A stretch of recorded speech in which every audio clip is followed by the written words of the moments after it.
Hello guys, so Jerry speaking. Welcome to LJPCBM 1792, and today we're gonna do this quickly here. So today we're back to Very OddGamer episode number 96, which would be about Twisted Metal. See what the episode number we're on?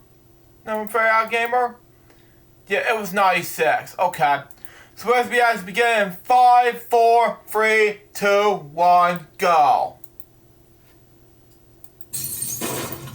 Oh, it's still on the holiday trend. Okay.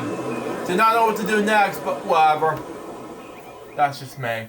Thank you. Oh, it's clown face. Okay. Oh, wow, okay. The smell. Talking metal. Heavy metal, dude! Hello, Internet viewers. I'm the Fairly Odd Gamer. Now, today is a very special day because today I want to go back in time to around, say, Wait, Christmassy? You were in Christmas again? Oh, wow. 30 years ago with the birth of a new gaming franchise. That, of course, being Twisted Metal. Hello, Internet viewers. I'm the Fairly Odd Gamer. Now, today is a very special day because today I want to go back in time to around, say, 30 years ago with the birth of a new gaming franchise. That, of course, being Twisted Metal. But first, a small backstory. In 1994, David Jaffe, yeah, remember him from Mickey Mania, was appointed by Sony to head the design for a new 3D game for the company's first home console, the PlayStation. He then teamed with designer Mike Guillem and Sony Santa Monica boss Alan Becker at a meeting in Salt Lake City, Utah, to form a new company called Single Track. When the new game idea was presented to Sony, Jaffe pitched the idea, and I quote, "We had these amazing visions of this Michael Bay or Michael Mann action movie." Wait. One more right here? Michael Bay, yeah. Who also directed, best known as, these Meatloaf, music videos. I can't remember. Sorry, I misspoke. From Bad Hell to, Back into Hell. For example, I can do anything for love, but I won't do that, and opposites review mirror, repose review opposite. I can't speak today, sorry. But Michael Mann? Okay, continue on. Going down the 405 freeway in LA with car combat out of Mad Max and a potpourri of explosions. Wait, Mad Max? It's George Miller who did this. Who else did Bay the Sheep Pig? Continue on. I mean, Happy Feet. Continue on. LA with car combat out of Mad Max and a potpourri of explosions. Sony gave them the okay, and off they went to make the new game codenamed Firestorm with the original title High Octane, which sounds pretty lame in my opinion. Other title ideas include Urban Assault and Cars and Rockets, before the team finalized the game's title being Twisted Metal. When the game came out on November 5th, 1995, it became a... Wait. You was born? Okay. I was born in 1995, man. I was only, it was over 30 years old, man. Now, I was months old when this came out, man. Continue on. Success for both critics and gamers, creating a long-running franchise in the process with numerous sequels, spin-off titles, and even a tie-in TV show on Peacock still running for 2 years. Oh, wow. Even though I currently own the original PS1 game, I'll be reviewing the game off the PS5. Why, you may ask? Because quality means everything to me, people. But does this game still hold up after 30 years? Well, put on your seatbelts and load your weapons, because we're about to go on the high-octane action that is Twisted Metal.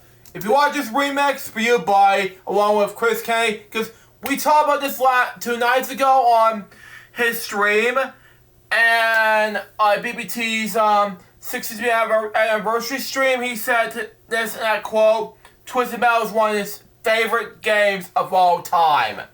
And I agree with Remix, because it might be something that Remix and I should do, but this game, this past January, if you had saw my reaction to the post-holiday Quest stream video on LJPCBM, I had a seizure, you know, playing,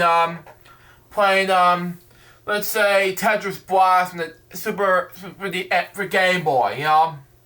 I'm like, oh my god, what happened to me? and I fainted for and collapsed twice. One for the dad, and then the other one is watching a Storytime Bob show live stream, and I didn't feel so well. So, anyway, let's continue on. The game was made by Sony Computer Entertainment America and Single Track, which also made Warhawks release at the same time. So, oh wow, okay. What exactly is Twisted Metal? Thankfully, the game gives us a bit of history about it. On Christmas Eve 20 years ago, the city of Los Angeles... Wait. I was only 10 years old, man. Hold on. This is the day before I discovered Apple in 2000. I got Apple in 2000, in Christmas Day, and believe it or not, folks, I have DirecTV. Continue on. Hosted the 10th annual Twisted Metal. Go. I can't hear a thing. Hang on. Bit of history about it. On Christmas Eve 20 years ago, the city of Los Angeles hosted the 10th annual Twisted Metal competition hosted by a guy named Calypso, who dwelt... Wait. Hold on. Close caption again? Hang on.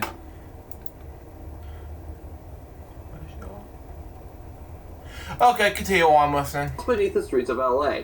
He promises to grant the winner of the tournament anything he or she desires, regardless of limit, availability, or in some cases, reality.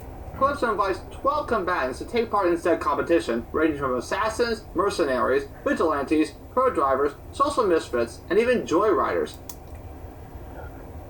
Okay, continue. But before I get to the combatants themselves, let's talk about the different areas of the game. First, we have Arena Duel, in which you fight against one opponent to earn the right to compete in Twisted Metal. Think of it as the preliminary round of the tournament. Use the control stick or pad to move your vehicle depending on your controller, square to gas, X to reverse or perform a light turn while moving, triangle to turbo, L1 and R1 to switch special weapons, L2 to launch a missile or a special weapon, and R2 to shoot automated missiles. You can gain said missiles or vehicle special weapon by driving into these pink things scattered around the arena. Okay. Any hit you take can damage your vehicle, and getting your car destroyed, or even falling into a bottomless abyss, costs you one of your lives. Yeah, duh. Lose all 3 lives, and it's game over, therefore kissing your desire goodbye. After completing a level, you then get a passcode that you can enter to go back to the last level you died on with all your lives restored. Now onto the other levels of the tournament. After Arena Duel, we have Warehouse District Warfare, in which you battle between 3 randomized opponents. And it's here where you first run through these electrical circuits that can refill your health meter. Then we have the Freeway Free-For-All, where you battle against 5 more randomized opponents. Up next, we have the River Park Rumble. Hey look, a Christmas tree! Hey look, a Christmas tree! Oh man. See here? Right here? Okay, let's continue on.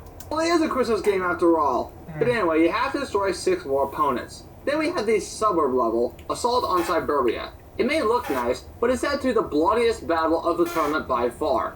And finally we have Rooftop Combat, where you have to demolish the last 3 surviving opponents.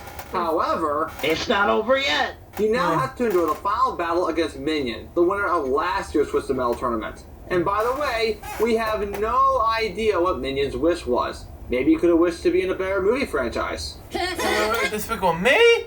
Yeah, I haven't seen those movies yet. Sorry. Yeah.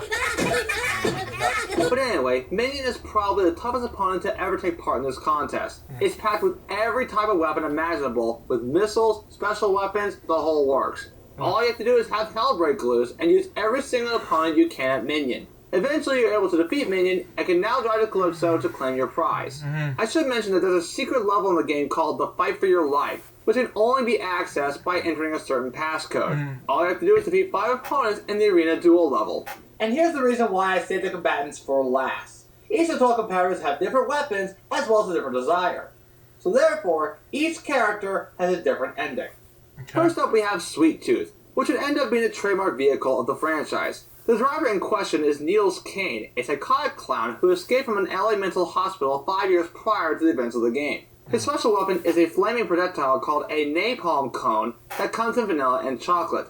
I mean, it is an ice cream truck that he stole as he competes in hopes to find his best friend. Chocolate.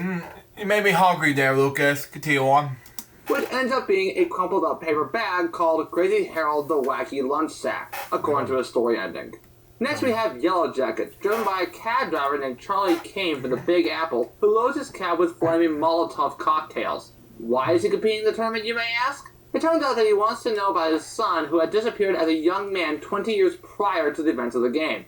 After winning the tournament, Yellow Jacket finds out that his son was actually the driver of Sweet Tooth, who you killed during the tournament. Oh, wow. Just wow. Continue. Do you feel guilty knowing that your son died because of what you did?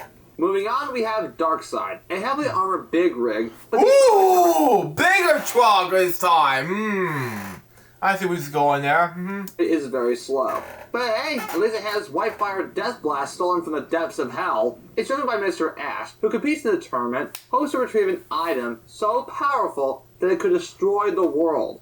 By winning the tournament, Mr. Ash takes Black away from Calypso, claiming that Calypso used Black to gather up the prizes needed for the contest. Then we have Outlaw, armed with a multi-directional taser driven by Sergeant Carl Roberts, a good cop turned mad. And by the way, the taser's a good way to stun your opponents. Outlaw decided to enter the contest in hopes of making Calypso pull the plug on any future Twisted Metal tournaments and therefore making the streets safe. However, Outlaw will only come back if he's being lied to. Yeah. But by winning the tournament, it turns out that Calypso did in fact trick you by getting jettisoned from space! Oh my god! Yeah, sorry, I didn't know my ears are bothering me, but this, oh my god. It's like, get it, but in space! Oh, it makes sense. So, yeah, Bob, if Bob Show sees that, and it's like, it'll be like, in space! But anyway, let's continue on. Anyway.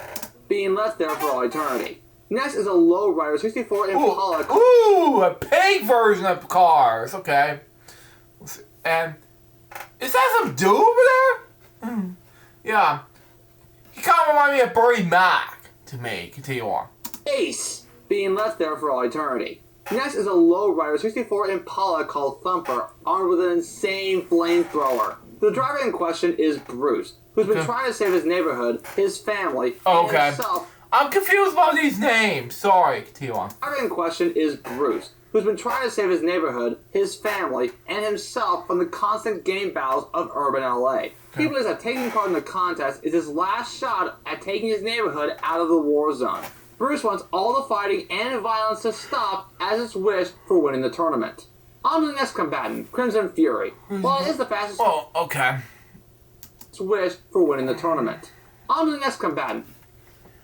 This dude kind of reminds me of, if you're talking about one of my co-workers from Aqua, I mean, mixed between that and the late Vin Diesel. That's what he looks like to me.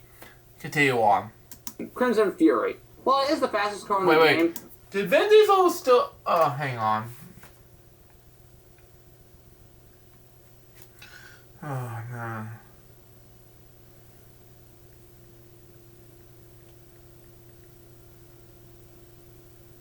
No, yeah, I was wrong. He's still alive.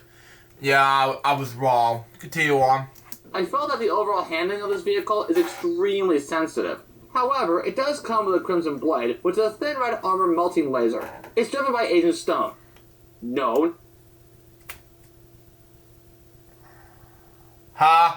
Not that Agent Stone. He was hired by an underground freedom organization and hopes to use his desired prize to claim an item that could potentially obliterate the world. Which, according to the game, is an iron box with a message telling Stone that the commander in an army vehicle died while trying to prevent Stone from retrieving said box. Then we have Pit Viper, probably one of the shortest vehicles in the game, heavily armed with Nickelodeon slime. It's driven by... Nickelodeon slime, as in Nickelodeon, like, Nickelodeon! Anyway, continue on. Probably one of the shortest vehicles in the game, heavily armed with Nickelodeon slime. It's driven by Angela Fortin, who competes in the tournament in hopes of winning a cash prize of $1 million. If you watch this Eric Lima from Eric Lima Shenanigans, not say something for you, buddy. Said, right. Continue on. Anyway. Ultimately, she does win the cash prize. However, it's revealed that Angela's real name is not Angela, but rather Agent Amanda X, a freelance assassin hired by the people of LA to take out Calypso and end his brutal contest for good. Now on to my favorite vehicle in the game, Warthog. Ooh! Timon and Pumba! Oh! What is that?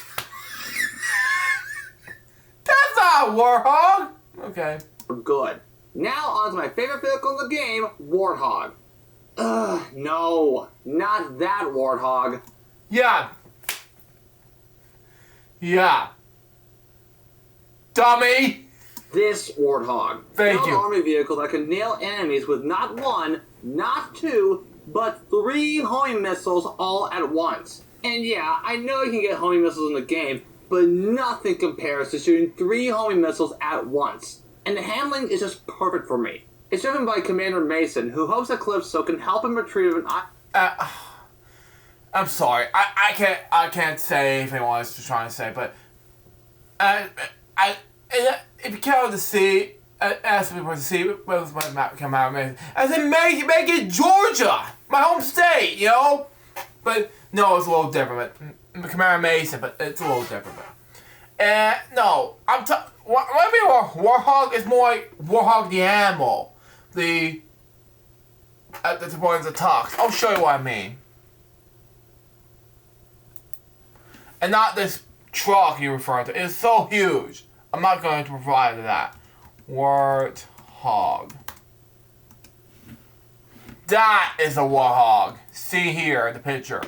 So that's what I'm referring to in this picture. See here. In Africa, you go at GFI website. This is what I'm referring to.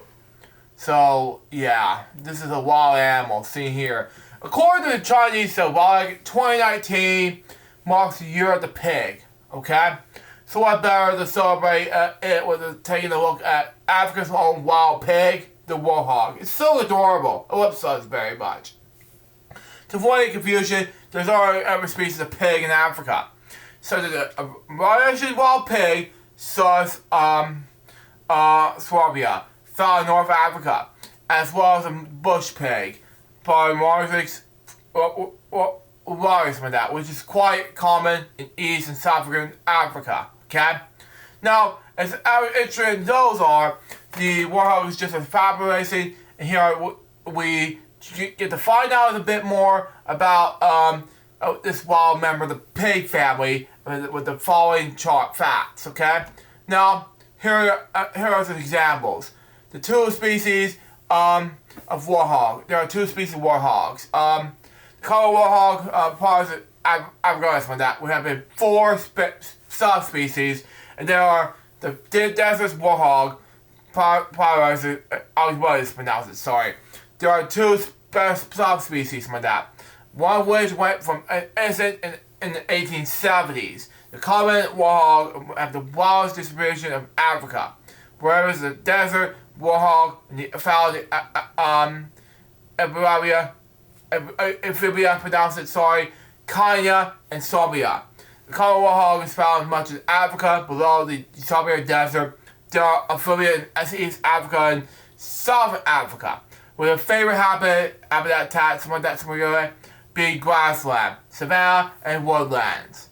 Anyway, the name warthog comes from their large warlike Prodorus found on its face. Technically, there are now not warts from that, but rather they are made of bone and cartilage from that. The male boar has 2 pairs of these warts. The female cell 1 pair from that.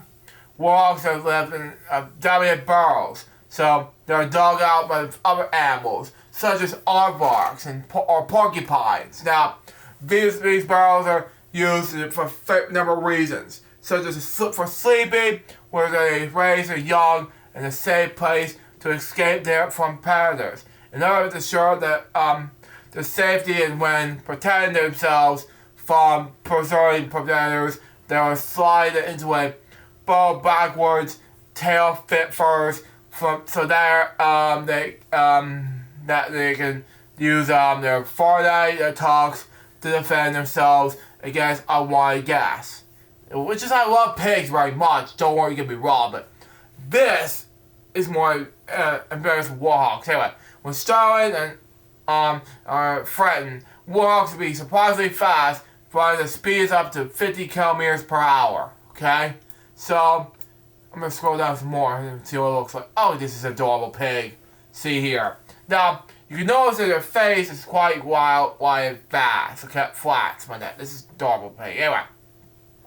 With a large snout and four unprecedented tongues. Something like that. Anyway. Their eyes sit high on their head so that they can spot predators. Something like that. Even while grazing, while their eyesight may be quite poor, they have an excellent sense of smell and they are able to sniff out food and distant predators. The hair is also quite key. Warhogs also have specially adaptive potato pads on their wrists that allow them to kneel down and feed. Thanks to short necks and really long legs. So adorable. But anyway, it is far easier for them to kneel while grazing it than it will be for other grazers. Their tongues are used mainly for self-defense like that, and when males battling out for breeding nut rights. Okay, now scrolling down some more and seeing what it is.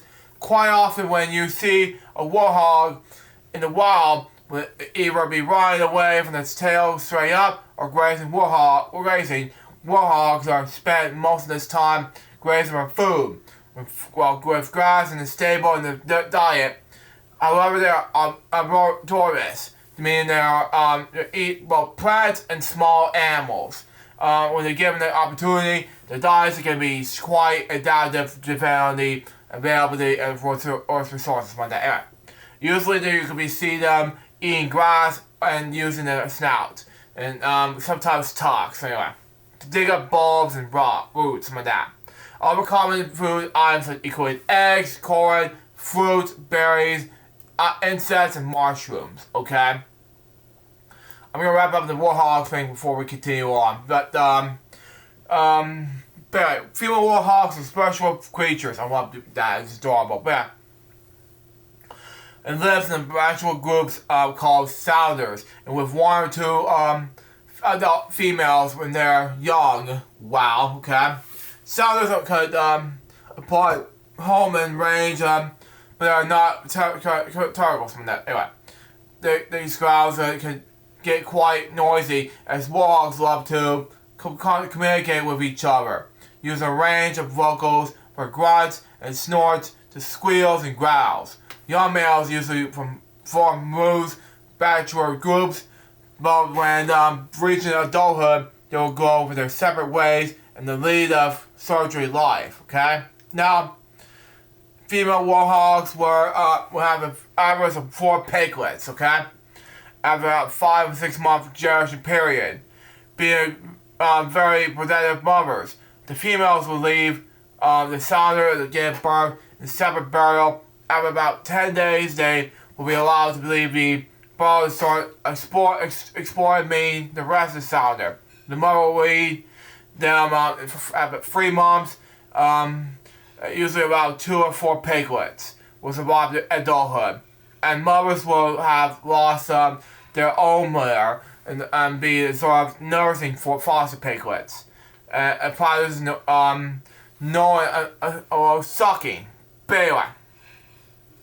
Oh, this is more disgusting. But anyway, even though warthogs are not considered endangered, which I talked about this in my reaction video to this case, endangered species for animals, wild animals and other things, they are still threatened to poultry as they're hunted the ivory, tugs, and meats like that. Warthogs can also be a problem for farmers. Well, that is a huge excuse. It's better for eating their crops and because they're carry diseases such as swine fever.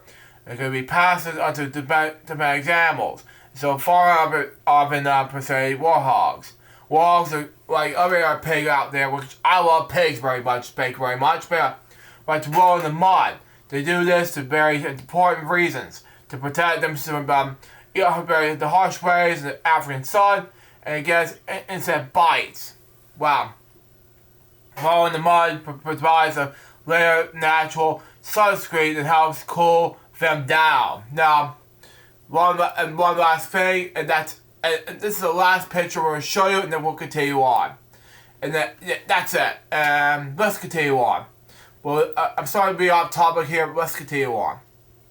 And that can potentially destroy the world. Oh, As it okay. turns out, it's the Iron Box, probably the same one that Agent Stone was going after. What's that? As it turns out, it's the Iron Box, probably the same one that Agent Stone was going after, containing evidence that a UFO shot down an airliner, proving that they are not alone.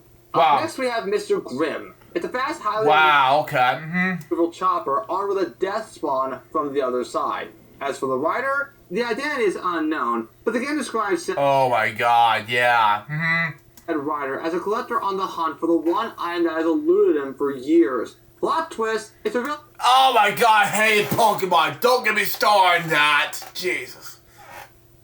that Calypso is Mr. Grimm's prize, or rather Calypso's soul. So yeah, Mr. Grimm's driver happens to be the Grim Reaper. Okay. Spectre, a classic 65 rider, is another fast vehicle with somewhat sensitive controls. Its special weapon is a homing phantom burst missile that can pass through walls and floors. Yeah, like a ghost. It's driven by a spirit named Scott Campbell, not to be confused with the game's developer of the same name. Okay, good enough. He hopes that winning the contest will bring him back from the dead. 5 years prior, Campbell was stabbed by a local circus by a maniac serial killer, and his spirit has been wandering the earth hoping to find a way to come back to life. Coming up in battle, we have Hammerhead, a Wait, what was that? monster truck with the power to crush its enemies with its giant treads of death. Coming to you live this Sunday! Turns out it was stolen by 2 high school dropouts named Mike and Dave. Huh. Yeah, I was a college dropout, but high school? Nah, I graduated from high school in 2013, so don't blame them. Continue on. What could possibly go wrong? Yeah, Bobsy from in the Bob's review of Cool Cat Saves the Kids, but Bobsy and other things, what could possibly go wrong? But let's continue on. Well, the ending is probably the most confusing out of all of them. By winning the Twisted Metal competition, they wished for new treads for their monster truck because, quote, treads ain't cheap for a rig like this, unquote. Kinda wish we had that in big rigs. Or better yet, Yeah, I saw the Big Raid's AVGM review, but that never happened. Continue on. Mike and Dave should have wished for something better. Seriously, new treads? You could have asked for anything. Duh. Still, you're the winner. And lastly, we have Roadkill, which clearly didn't come from Mad Max, right? Yeah, the Mad Max movies from the 1970s and 80s until 2010s, 2020s, because George Miller did. He directed Babe, Pig in the City. I talk about this in boring jokes with Babe and Babe, Pig in the City, but nonetheless, I haven't done boring jokes from Happy Feet 1 and 2 yet. In the Mad Max movies, I'll talk more about it, but that's just me. Continue on. Anyway, it shoots a giant metal dagger at 100 miles per hour and destroys whatever it hits first. It's driven by Captain Spears, a veteran that fought in the jungle wars of South America. Who? Captain Spears, okay. Yeah, it's more like Sears. Continue on. Anyway. Whatever it hits first. It's driven by Captain Spears, a veteran that fought in the jungle wars of South America. What did he say? It's because John Walker, South America. America. Okay. Okay, whatever. Continue on. What? Okay. South America! Oh, okay. That's good. Okay, that's Spears fine. lost his platoon by means of an enemy trap in hopes that winning the tournament can help him recreate the past and hopefully get another chance to save his troops. Okay. However, Calypso does warn Spears about the danger of changing past events, which could potentially lead to a paradox. Okay. Either way, Spears refuses to listen and goes back in time anyway. But it turns out that Spears should have listened to Calypso because just before he could reach his platoon, he gets shot at point range by an enemy soldier, killing Spears instantly. Then the next day, present time, 2 high school Oh man, here we go. kids, presumably the Hammerhead drivers, find Roadkill, steal it, and vow to enter next year's contest using Roadkill. Oh jeez, here we go. I mean, to be fair, Roadkill is a better vehicle than Hammerhead. But here's a little fun tidbit about the game. The game originally had endings that were shot and edited as FMV cutscenes. Wow. Yes, before it had scrolling text to describe each ending, the original endings were shot in live action. While some of the original endings were similar, if not exactly like the endings from the final version of the game, The other lost endings were completely rewritten from the ground up. But for Yeah. numerous and most likely obvious reasons, those endings were cut from the game. Yeah, I see. First off, the original endings mentioned the original title of the game being High Octane. Oh my god, the bikinis! Jeez, help me out here. And Continue. before he mentioned in the comments, why couldn't you just redub the audio and have them say the right title? Well, I don't want to ask. Sorry, continue. There are other reasons why these endings were cut. For starters, they're cheesy as all get out, the overall production quality is terrible, and of course, yeah, I'll leave it at that. So why were they made, you may ask? Well, according to David Jaffe, he used these endings as a way to step his foot into filmmaking. Funny enough, Hideo Kojima did something similar years prior to this game. Luckily, there is a way you can watch the lost endings besides looking them up online. If you have the PS2 edition of Twisted Metal Head On, also known as the Extra Twisted Edition, then you can watch the endings from there. There's much more about the lost endings to talk about, but that's for another time. Which I'll talk about in the upcoming reaction video of LJPCBM. So let's continue on. And with that, I finally talked about every character's vehicle and backstory. But there's one more thing I'd like to talk about, and that's the game's multiplayer. And considering this is a game that involves driving vehicles, I know just the person to ask for this occasion. Meanwhile, Oh my god, here we go!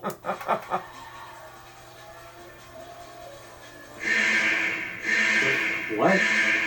Is he seriously doing this again? Why, hello there, Seth.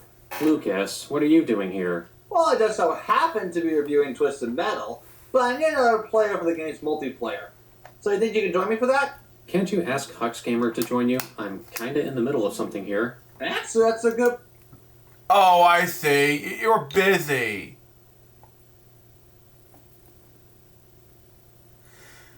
Okay. No problem. point. Hey, Hux, Yeah, Gamer? would you be willing to play some Twisted Metal with me? I wish I could, Gamer, but I am running late on an appointment right now. I need to get going. But good luck with the game, though. Later, dude. Yeah. Okay. Well, that's unfortunate. What? Well, Seth, can you please help me talk about the game's multiplayer? Alright, sure. From? If you don't fall off the roof first. Oh, I'm sure it won't happen. Anyway, on the multiplayer. Yeah, that's fine.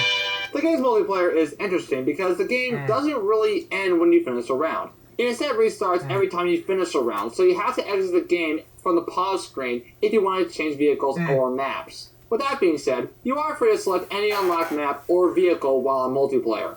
Before we started playing, though, I decided to change the controls for me because, I'm sorry, but having the gas on the square button just feels wrong to me.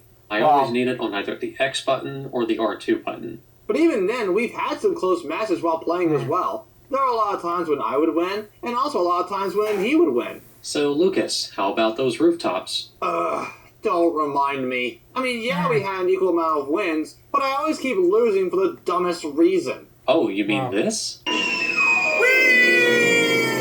Wow. Okay. Oh. Okay. Nobody's already. Okay. Seriously. Goofy? Is that? Oh my god. Mickey's once upon, twice upon. Oh, excuse me. Mickey's once upon Christmas. Anyway, continue on. Would you fall off the roof? I didn't fall off the roof. Wow. Was Bill Farmer? This is for you. Continue That on. happens hard, alright? I know. Though, ironically, I kept using Crimson Fury, which, need I remind you, is one of the hardest vehicles to control. But I didn't fall off a single time, despite it almost happening at one point. Okay, just out of curiosity, how many driving games have you played? Let's see. Need for Speed, Gran Turismo, Forza, Mario Kart, Sonic Racing, Ridge Racer, Motorstorm, Split Second, Burnout, Outrun, Crazy Taxi, Okay, I USA. get it. Yeah! Thank you! I don't know how to count! It's a lot of favorites! I can see that you're well versed in that genre. Indeed I am. Now, if you excuse me. Thank you. Well, that was certainly fun. So, what did I think of the original Twisted Metal? It's alright. I mean, it hasn't aged well, but it did lay out a good starting point to what would potentially be a long-running franchise. For an early PS1 game, it looks pretty good. Though nowadays we're probably spoiled by the likes of some of the later Twisted Metal games, as well as a few games that would later be inspired by Twisted Metal. As for the overall gameplay, it's sort of hit and miss. While some of the vehicles move pretty fast, the way these vehicles are handled are very sensitive. As I mentioned before, Warthog is my preferred vehicle for this game. It's handled perfectly, it looks really cool, and I really love using the vehicle's special weapon whenever I get a hold of it. And the music is pretty good as well. But the only track I remember the most is the main menu theme, which is also used in the Freeway Free-for-All stage. Overall, Twisted Metal is an okay game. It's not perfect by all means, but it definitely laid the foundation to a memorable franchise that involves vehicular violence. If you haven't played this game yet, then I suggest you do. It's definitely one of the many games to put the original PlayStation console on the map. Give it a try when you get a chance. Okay. Huh.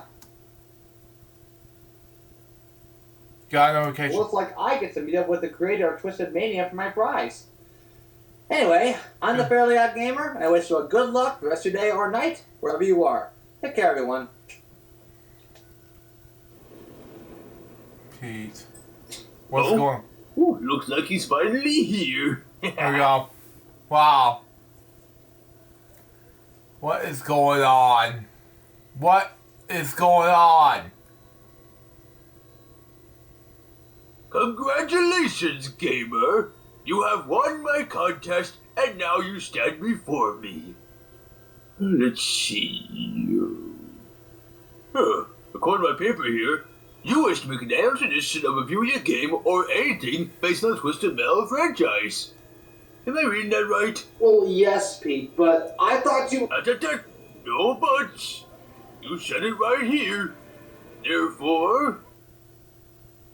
Alakazam! Just don't do like you did last time. Yeah, thank you! Thank you! There you go. Your wish has been granted. This isn't really what I had in mind. What'd you expect? I can't give you everything for the franchise. That's something you have to do yourself. Well, that seems fair. Off you go now. Hope to see you in the next tournament. Maybe with a better wish. I heard that! Oh. Thank you! Thank you! What? Anyway, I am Pete, and I thank you for watching this video on Twisted Metal. What?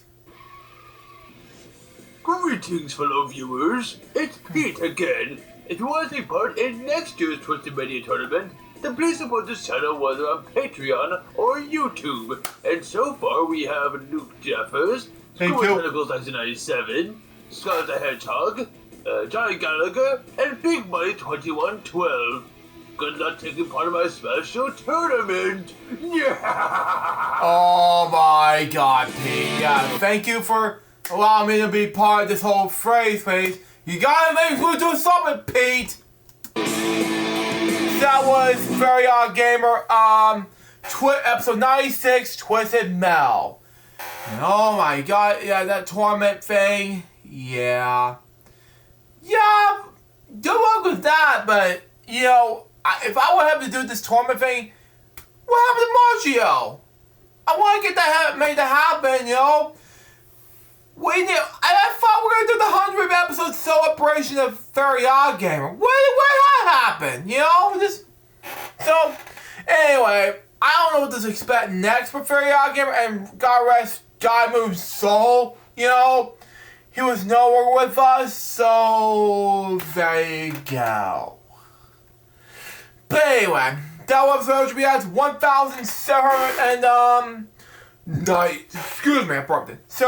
92. Hope you enjoyed. So it's gonna be a brand new episode of LJPCBM 93. For real this time, it's gonna be, I hope to say, 4 remix Plum videos for you guys to enjoy, followed by a Billy Movie video that he requested me on Bob Barker's 98th birthday special. And but coming up next, there will be a dinner time episode to celebrate my 19th anniversary of LJPCBM Club on dinner time on Domino's Pizza. And then we're gonna do a bedtime stories episode on Luke's Big Day Out, celebrating the big milestone for celebrating the big anniversary of LJPCBM Club. So it's to be my 5th grade class assignment book, Luke's Big Day. Anyway. Now, my excuse me, we're gonna watch a LJP special event on my special event on my 19th anniversary edition of LJPCBM Club, and I get ready for 2 projects for you guys. 2x top, suggested by baby, Women and Susan out. See ya.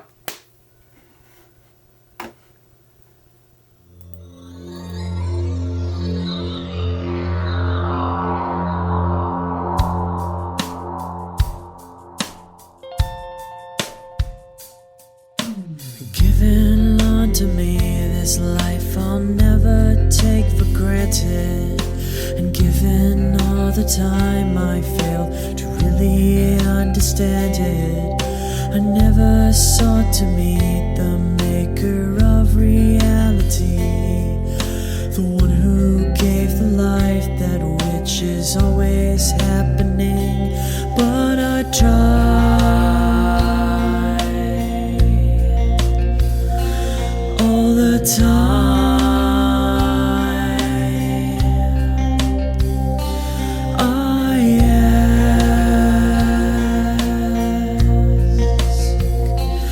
I ask,